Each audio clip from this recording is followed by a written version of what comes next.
Hey robot makers, how you doing? Hope you having a good day so far. So do you want to learn about how to map the environment with LiDAR, with the magic of VIAM and simultaneous location and mapping, or otherwise known as SLAM? Then this is the show for you. So let's dive straight in. My name's Kevin. Come with me as we build robots, bring them to life with code, and have a whole load of fun along the way. Okay, let's get over to our show notes and make a start. So yes, this is all about SLAM, slam dunk. So we're going to learn about how to build a map, how to use a map, and how to navigate with that map with VIAM. Got a bit of a typo there. That should say VIAM, not VIA. That's the autocorrect there. So we're going to have a look at the LiDAR, how that works, what it can do. We're going to look at SLAM, how that works, what the process is behind it. It's a sort of collection of algorithms. Feature detections, how does it actually build maps from that LiDAR data for navigation? And then how does it actually know where it is within that map, the localization part. So that's going to be the pose estimation.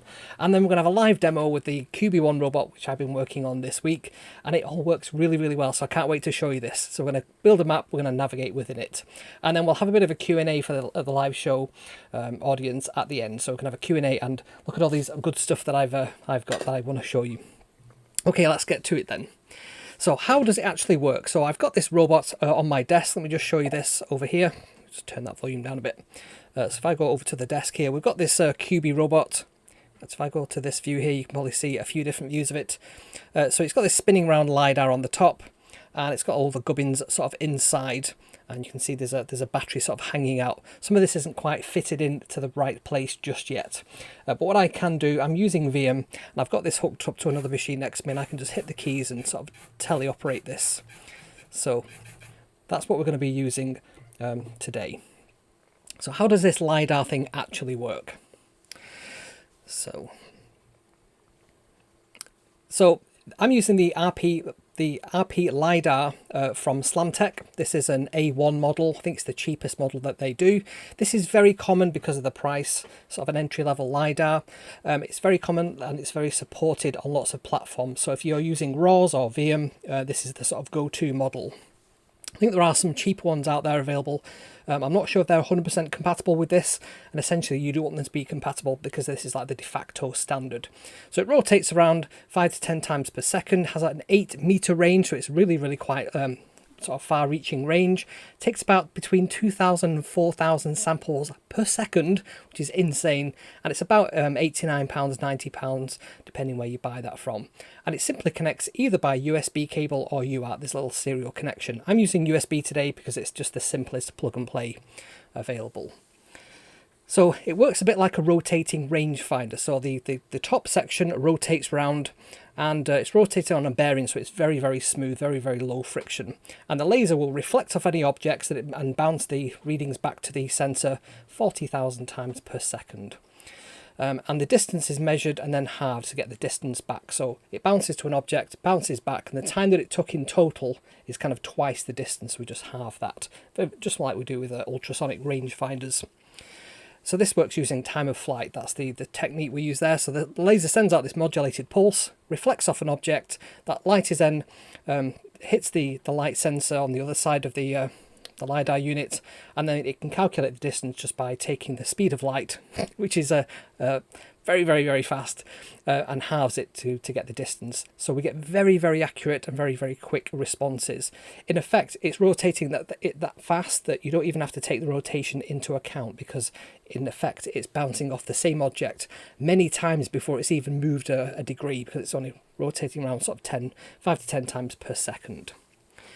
And what you receive back, or what the LiDAR unit spits out of the USB or serial connection, is a point cloud. So it's loads and loads of different points. And essentially they're just a time, a distance that was travelled to an object, and the current angle that was the rotation, just so we can then rebuild this up in a 3D model or a 2D model. This is a 2D slice of the environment. So what we're going to use today is something called SLAM, which is Simultaneous Localization and Mapping. So we'll have a look at what that means, because there's quite a bit going on in there. So SLAM is a process. It's a collection of different algorithms that all work together to figure out what the environment looks like and where you are within it. And it can do that having never seen this environment before, which is really, really cool. So we typically have an IMU, which is an Inertial Measurement Unit. I don't know if I've got one to hand here. I think I put the other ones away, but they're very, very common, the ones that I'll be using in this particular robot. They're not currently supported by VIAM, but they will be very, very soon. I think they've just been looking at how they can widen the scope for these units. So I'm using a GY521, I think it's called, and that's got a magnetometer, accelerometer, and a gyroscope, all built into one tiny little, very cheap chip. So that will tell us how we're moving, whether we're tilting, what direction we're traveling in, and combine all those things together in a kind of fusion algorithm to very accurately give you a position. We have the LiDAR sensor, which can actually map the environment. And we also have the camera. So if we want to use camera data, we can also use that in SLAM as well.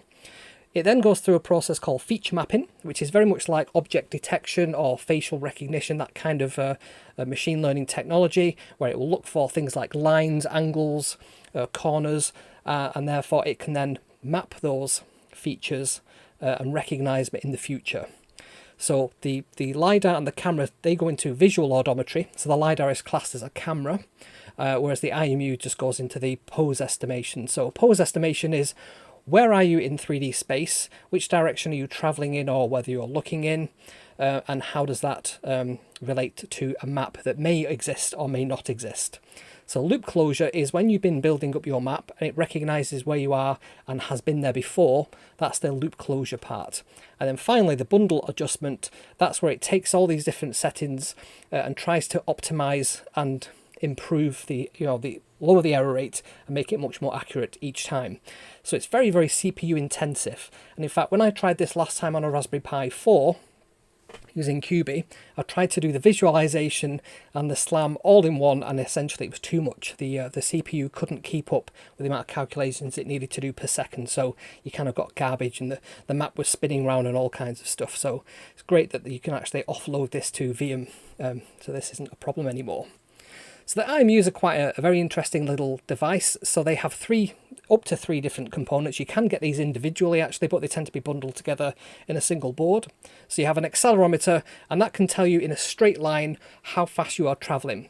It can figure this out because of gravity. It can take into account so you can use to calibrate these by figuring out which unit is actually receiving gravity the strongest in each of the directions, because depending on how you mount this to your board, it will need to figure that out itself. So it can detect those changes in velocity along any one of those three axes. The gyroscope, that can actually detect the rotation around an axis. So whereas one can do how fast you're moving in a particular direction, the other one can tell you if your roll, your pitch, or your yaw is being affected, and again, how fast that's happening. And then to top that off, you can have a magnetometer, which can detect the Earth's magnetic field, and it can therefore work out where you are in relation to that, the North Pole, the magnetic north. So all those things tend to get fused together. They call it a fusion algorithm to figure out one reading to say how you've travelled in 3D space from the previous time that a reading was taken. So that's what an IMU does. They're quite clever little devices. So feature detection, this is something that I think is really quite clever and one of the key parts of SLAM. So you can see that we've got our robot in the middle of a room, and its LiDAR sweeped around, and we're only looking at some little bits just so we can see this from some sort of conceptual point of view. And you can see it's hit a wall, and then it's gone past that, and it's also hit a back wall and part of a corner.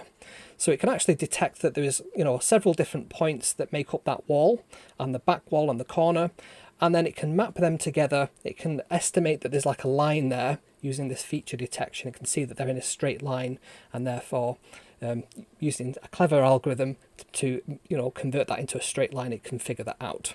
So that's feature detection. And then we have pose estimation. So using that point cloud data that we had from the LiDAR that we built up to our estimate of a map, we can then say, well, where are we within that map?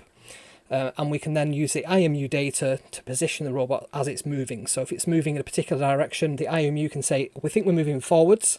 The map can say, this is where you are within the map, because if you've moved from here to here, Dead Reckoning says you should be this position, and the LiDAR data can confirm that or correct that. So all these things kind of work together to sort of state where they think you are. Very computationally intensive to do that, and that's why something like VIAM can really help us. They can do all that calculation in the cloud for you with very little latency. So this was a map I drew very quickly of the workshop I'm in, the robot lab.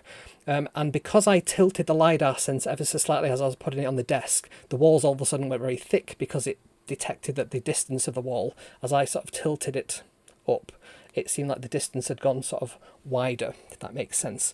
So we'll try and build up a better map in a moment or two. We can actually have a play with that and build up a map ourselves. So the high-level view, how this works with VIAM then. So we're going to capture some LiDAR data from our LiDAR and potentially our IMU. We're going to send that up to VIAM. They're going to generate a map for us. They're going to localize us within that map, and then they're going to send that as a sort of graphical picture within a web page. And we can also teleoperate. We can remotely control our robot as well. And you can even do that by clicking on the map, which is just insane. So once we have this working fully, we can click on a location within our map, and if there's an object there, the robot will go around the object. It will figure that out. So this is insanely clever, and it works just out of the box. So can't wait to show you this. So yeah, VIAM does all the heavy lifting. They do all that sort of processing side. All we need to do is send up that data to VIAM, and we can do that just through the web interface. We'll go through that in the demo in a second, and then they'll send back the information to the robot about where it is. So really, really love this. So if you like what I do and you want to help my channel grow a bit more, please give this video a like, drop me a comment, let me know if you've used VIAM or ROS, or if this is something you're interested in. If you have a LiDAR as well, let me know what model you have. And if you've not already subscribed to the channel, please consider subscribing. It really means a lot to me and helps the channel grow as well. I do go live every single Sunday.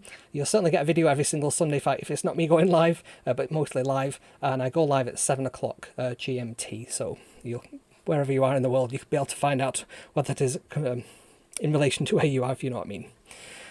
Okay, so I've got a message from our sponsor, and then we'll get into a bit of a demo.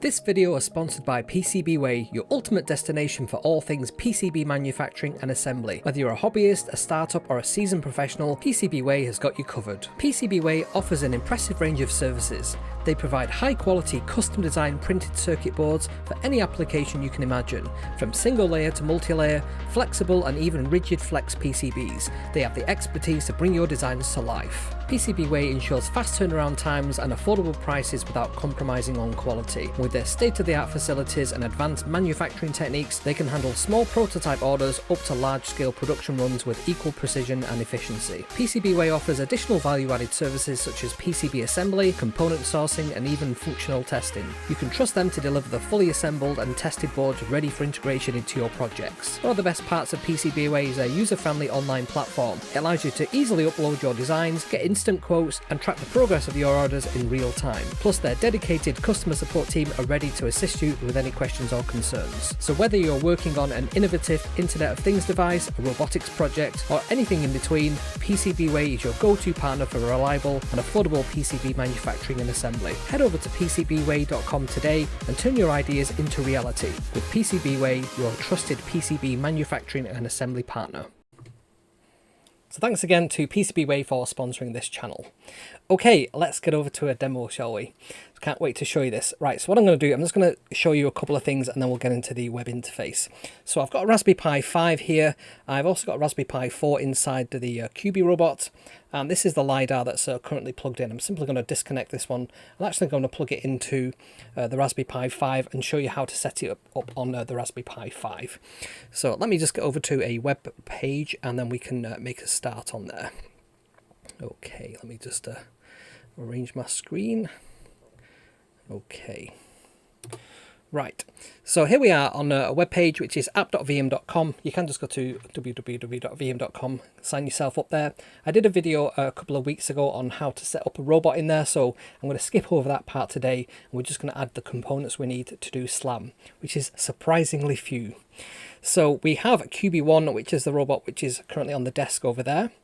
And we also have the Pi 5 robot. So I'm going to go to the Pi 5 robot.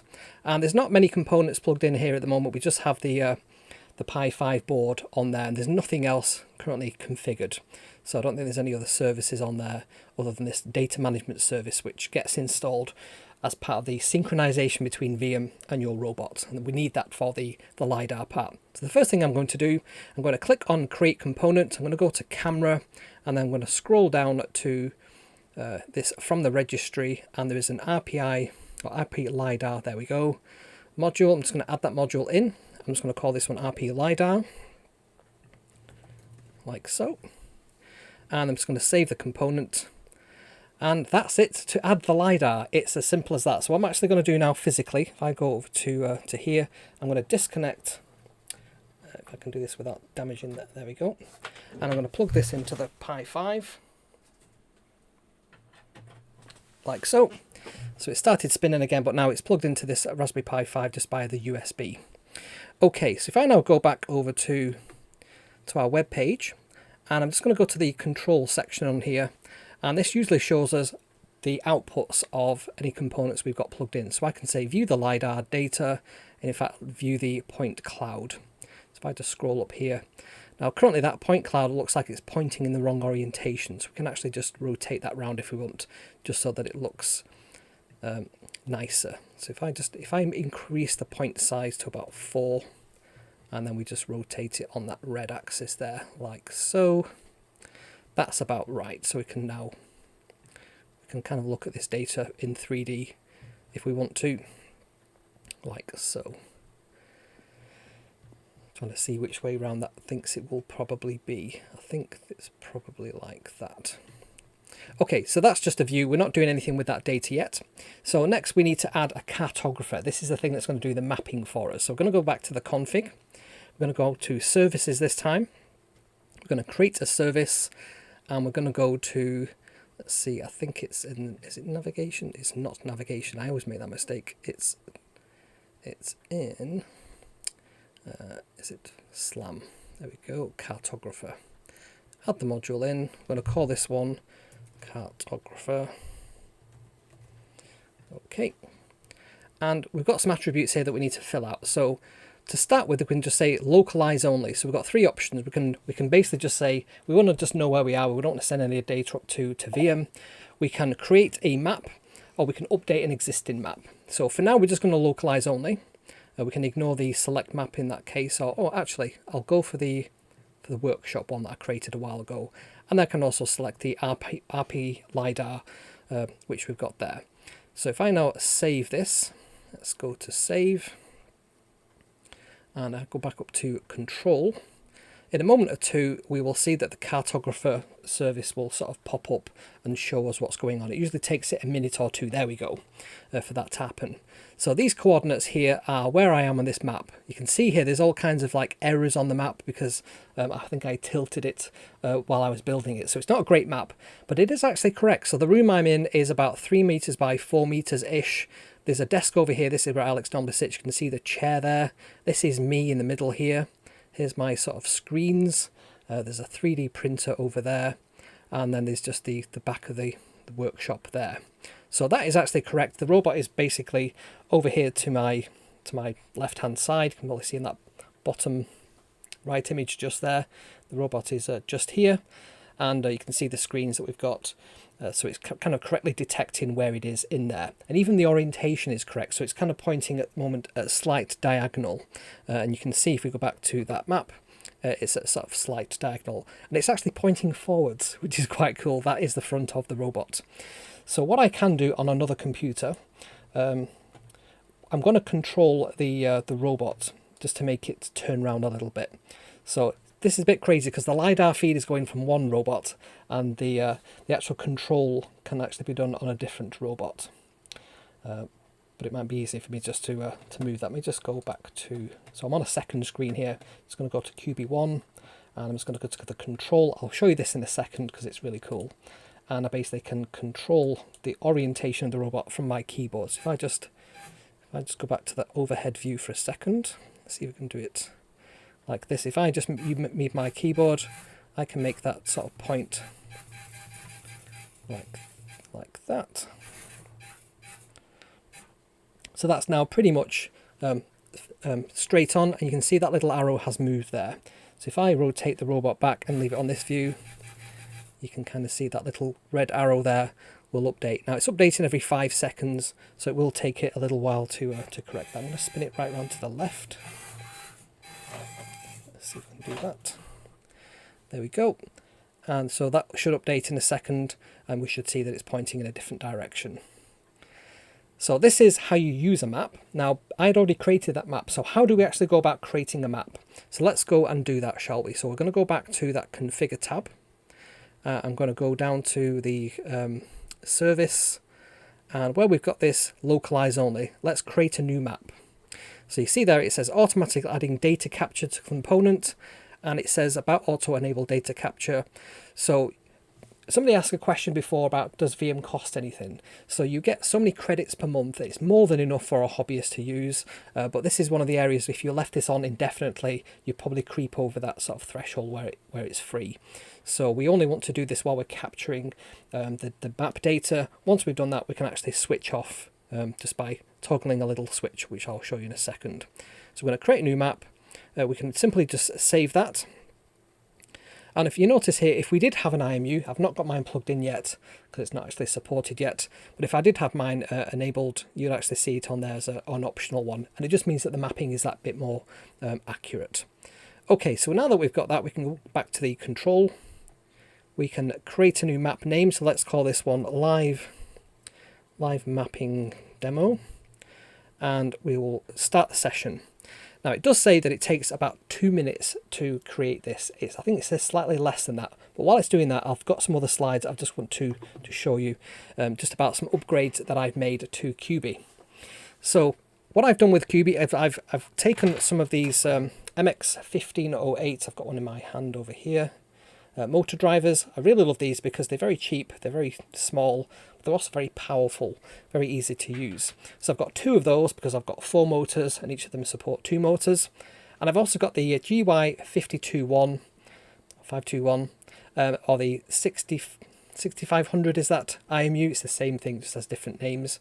And VIAM are currently tweaking their code. They've got a pull request where they're testing out the code. It's not quite there yet, but I believe that will be there very, very shortly.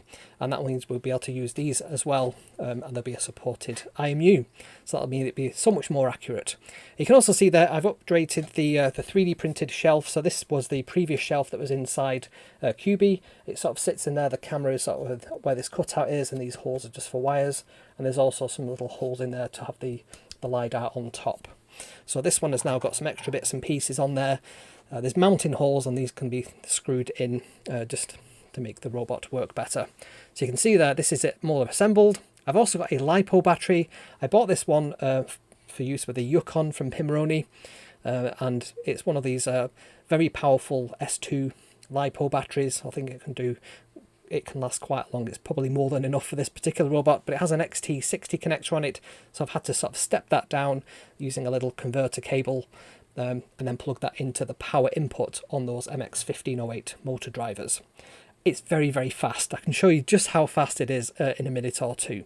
So let's get back over and see how we're getting on with our map. Right, okay, so we've got some data appearing on the screen. So currently it looks like an explosion. It looks like some kind of craziness has happened there. So what I'm going to do, on the other computer, I'm just going to slightly spin around the robot and move it backwards and forwards. So let's just do that, turn that around a bit more.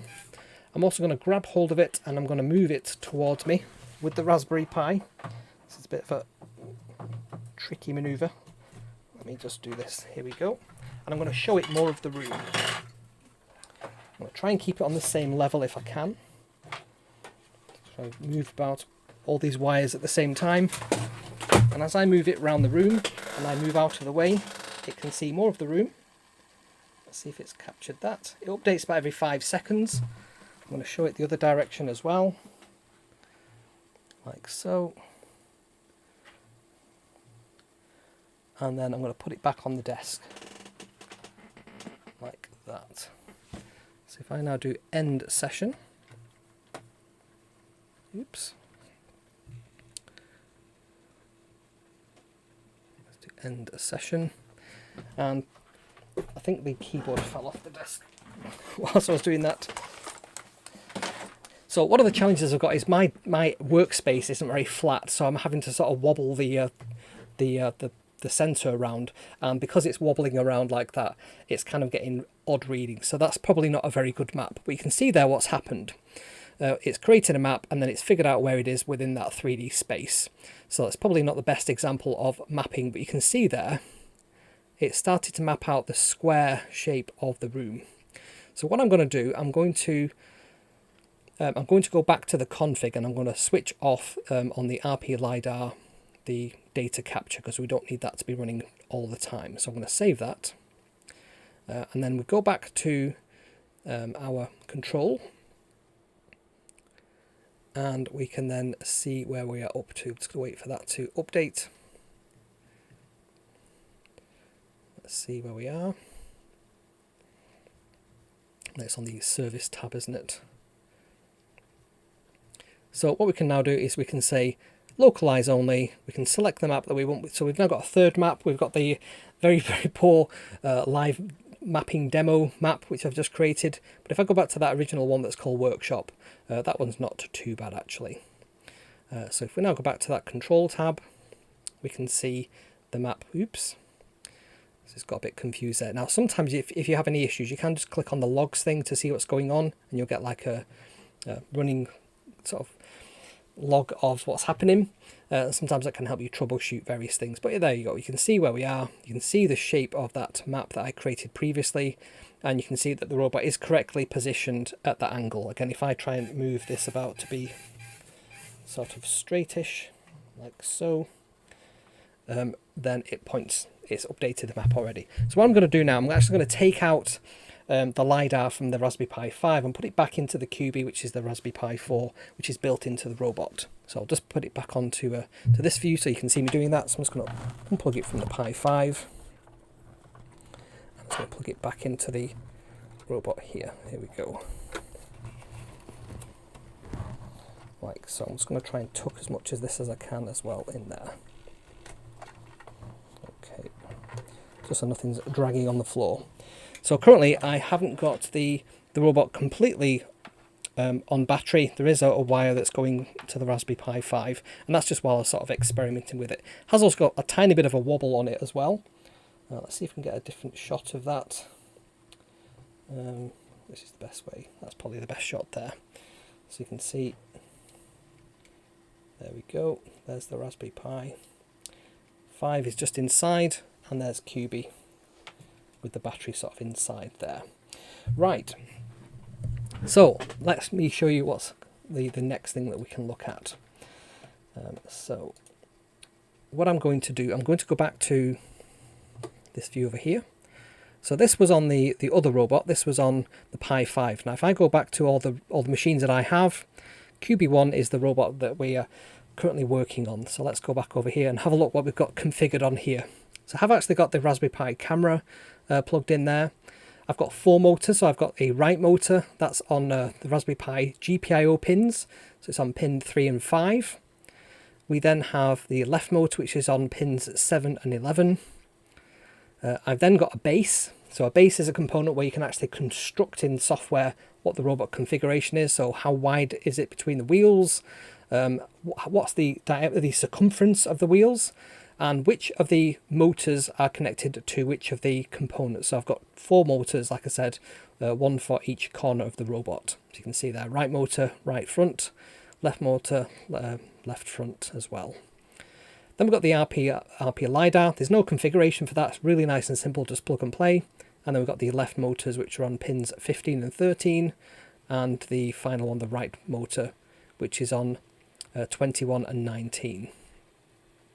And then service-wise, if I go back up to the top there and just have a look, you can ignore that remote control. So we've got the Cartographer on there as well. So if I now go to the control tab, wait for that to connect. See there, it's live. It's got the latest version of VIAM installed. You can see it's called Quby1, and the local IP address is that. So I can now enable this keyboard control. Now let's see if I can get this to work on here. So if I press forwards or backwards, left or right, that's at half speed. Let's go for full 100%. It's really, really fast if I do that. So it wobbles about. So I'm going to put it to about maybe 25%, something like that, because that seems to be a bit more controllable. There we go. So I can either use the keys on the keyboard,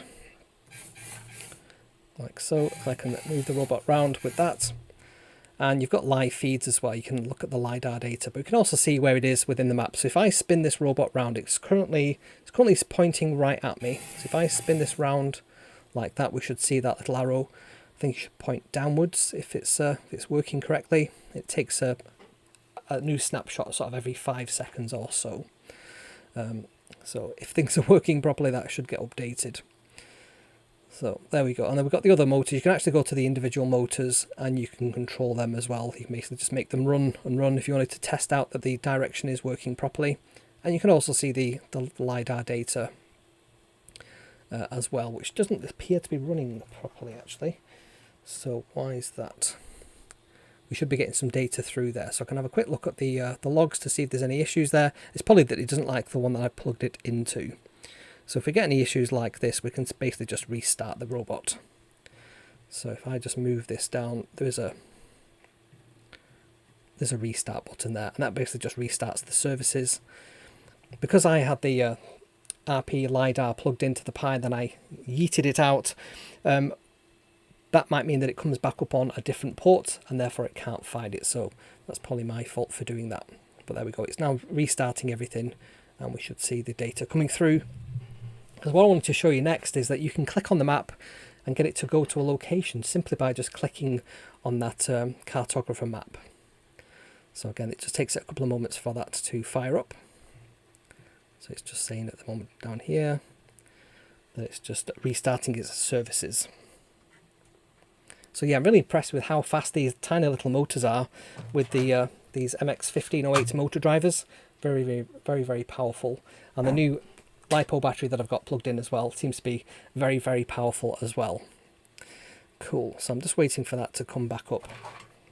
I don't know if I had it in a different USB port. I think I plugged it into one of the USB 3 ports, which is probably a bit overkill for this RP LiDAR. It basically just sends serial data quite slowly.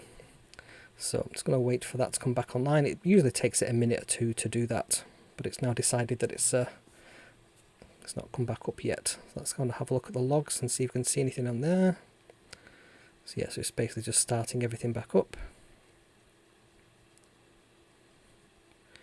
And we should see once it's done all its checks, it'll pop back online and we can then control it again. So because this is a live stream demo, we just have to wait for it to do that, unfortunately. Okay, let's go back to control and see if that's come up yet.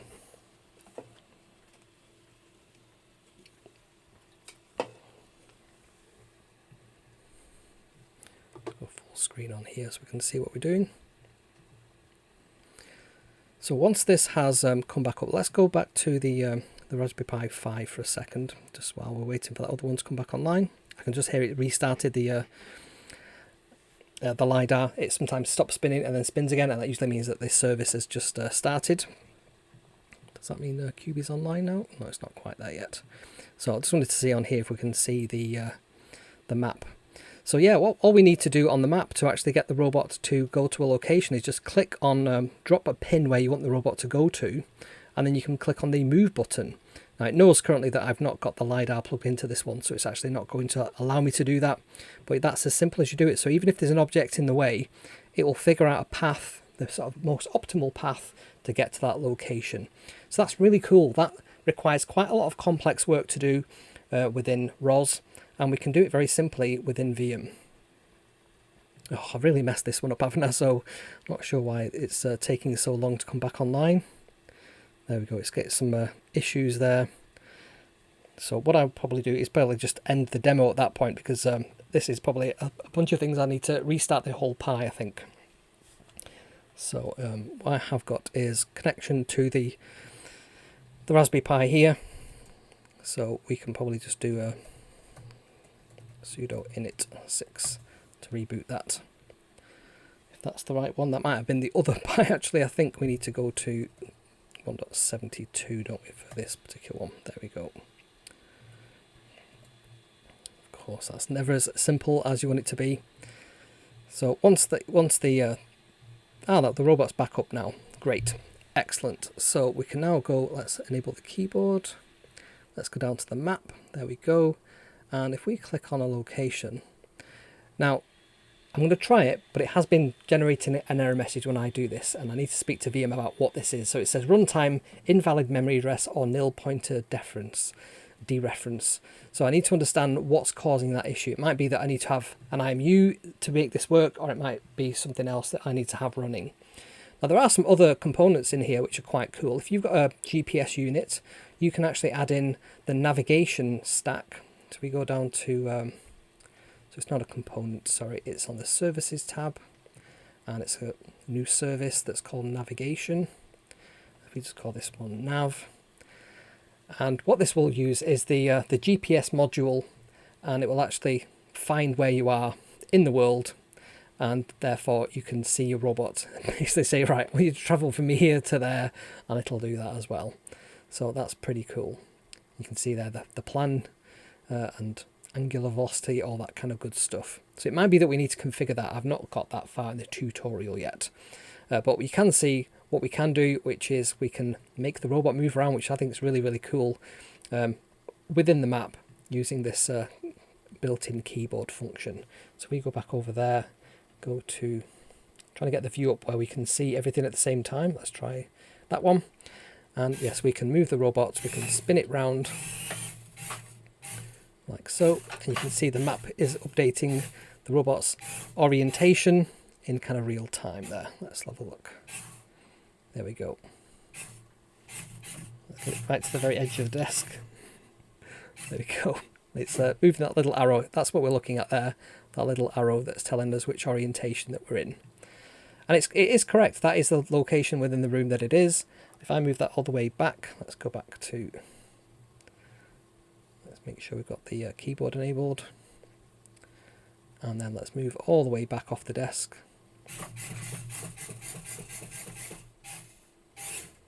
Like so. There we go. You can see the little red triangle that's showing us where we are. Cool. That's what I wanted to show you for the mapping side. Let's get back to our keynote slides. Okay, so if you want to learn more about robotics, particularly how to set up VIAM, you can go to the learning platform on kesrobots.com. We now have a new search facility, which is really, really cool. I wrote a Python backend that scanned the entire statically generated website that I have. I didn't want to use Google search or anything like that. I wanted to build my own search engine, so I did that with a very small bit of Python. So it will scavenge all the different text from the site using a full text search, and then keywords can then be used to find anything that you want. You can basically just use it like Google and it will return the results. So really, really pleased with how that's actually working. There's quite a lot behind the scenes to make that happen, believe it or not, but yeah, it's really, really cool that's working. So if you want to learn anything, you can either just search in the search box for the particular topic you want, or you can go to free courses and then start learning today. So give that a check today. And you can also get some merch. We have these Robot Maker hats, which are really, really cool. Where there's a number of different things. Very, very shortly we will have the full Robot Maker's Almanac available on the site. It's not quite ready yet. I'm just waiting for my supplier to come through. Well, it's the shipper, DHL, to come through with an account so we can get that set up on Shopify. But you can see the kind of thing that's in there. It's all pins and dims for all the most common components that you might want to use. So things like the Raspberry Pi Picos, we've got the Arduinos, we've got the microbits are in there as well. All kinds of dimensions. So if you're building a robot, that's one of the most useful things you probably want to have, is exactly what dimensions are. If you've got one of these MX1508, for example, you want to know what are the dimensions of that, how spaced are the pins on there, all that kind of good stuff. Then if you go to page, is it 39 on here, then we've got the drawing, the dimensional drawing of that, and I think there's also the other, so page 18 has the pinouts as well, so we can see what they are. So that's the Robot Maker's Almanac, and that's going to be available very, very soon. There is also, rub this off the floor, because I did just knock this over before when the robot was running around, Maker Notes. So these are little notepads. They have little dots on there, so you can draw like nice little very accurate diagrams of things. I don't know if this actually picks up on the camera or not, but the dots are on there. Probably just about make them out. A little space at the top for your title and dates and that kind of thing, and all the pages are numbered as well. So it even says at the back, now go make something. So these will be available in packs of 3 at the same time that we launch the Robot Maker's Almanac as well. Cool. So that's the merch. And if you're not joined our Discord server, then you're also missing out. You want to head over to kevsrobots.com/discord, get yourself a free sign-up link, and head over to Discord with that link once that comes through your email. If you want to follow me on social media, you can do that on all of these different platforms. So I'm on the threads at kevinmcaleer@threads.net. Excuse me, I'm on TikTok at kevinmcaleer6. I'm on Instagram at kevinmcaleer. I'm on X at kevsmac, and Mastodon Social, kevsmac at Mastodon Social, and also Blue Sky at kevsmac.bsky.social. So you get all kinds of behind the scenes little video clips and whatnot of anything I happen to be working on. Also just say hi on there as well. Now if you want to get your name in the end credits, then you can do that by going to kevsrobots.com/credits or kevsrobots.com/coffee. I think it's essentially the same link there. You can also do this by doing a super thanks. Let me make sure we've got all the stream elements switched on for that as well. There we go. Do a super chat, a super thanks, or you can join the YouTube membership program. It's the price of a coffee per month to support the channel as well, and you'll get your name, like I said, in the credits. Oops. So let's have a look at the people that have already done that, shall we? So there's a couple of people that I want to thank today. So Mary Louise Mayer, who's on the show today, on the chat. Hi Marie, how you doing? Thank you so much for buying the coffee and also joining the membership program. I really do appreciate that. And thanks to Jason as well. He bought a coffee. So these ones are people who bought coffees like within the last month. So it's be a very long list if I put everybody who's ever bought a coffee. So then on our Buy Me a Coffee membership side, we have Mary Louise Mayer. We've got Jeff Johnson, Diane Corty, Marlene Brent, Tom Shemmy, and Steve Phillips. Hey Steve as well, who's on the stream today. And then on the YouTube membership side, over here, in 3D space, we have Alistair Ware, John Paul Jolly, we've got Cassie, we have Dale from Hybrid Robotics, we've got Tinkering Rocks, JDM, Johnny Bates, Bill Hoy, Oxford39, Hans from Cheerlights, Michael, and we have, of course, Tom, our longest supporter so far. Cool. Get back over to our slides there. So that's everything for the main show today. So at this point in the video, I'll say thank you so much for watching, and I shall see you next time